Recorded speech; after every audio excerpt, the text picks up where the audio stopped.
साथीहरू हामी अर्को पार्टमा एउटा स्मारक पार्कभित्रको अर्को दृश्यलाई देखाउने कोसिस गरिरहेका छौँ।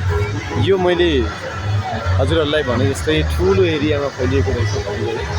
तलपट्टि हेर्नुहोस्, तेलको लागि मात्रै बनाएको जिप लाइन छ, बच्चाहरू खेल्दैछन्, एकदम ठुलो एरियामा रहेछ। त्यही भएर आन्तरिक र बाह्य पर्यटकहरूलाई आकर्षण गर्नको लागि यो निर्माण गरिएको रहेछ भने यो प्राय तलदेखि माथिसम्म देखिँदैन, जङ्गलको बिचमा छ। यो चाहिँ रोडमा हो भने यो चाहिँ शालिग,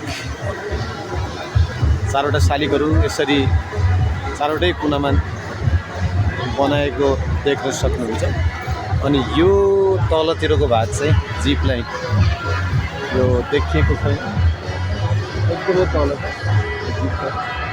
साहसिक खेलहरूको लागि यो भाग छुट्याएको रहेछ। यतातिर पिकनिक छ, देखिएको छैन, साह्रै भिडभाडका छ।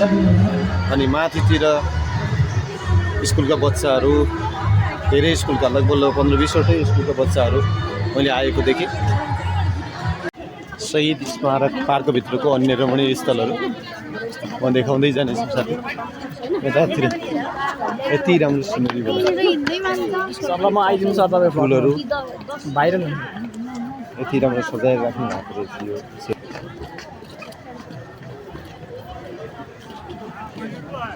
यो यतापट्टि देखिएको भाग गार्डनै हो, बगैँचा, फुलको बगैँचा। धेरै भिडभाडका हुने क्षेत्र यो छ। झन्डा यसरी फहराएको छ पछाडिपट्टि।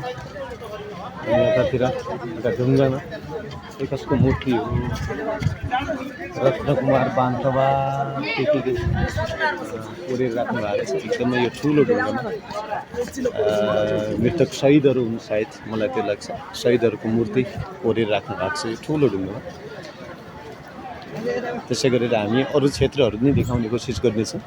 ठुलो एरियामा छ, त्यही भएर सबै एकैचोटि हामीले देखाउन सक्दैनौँ।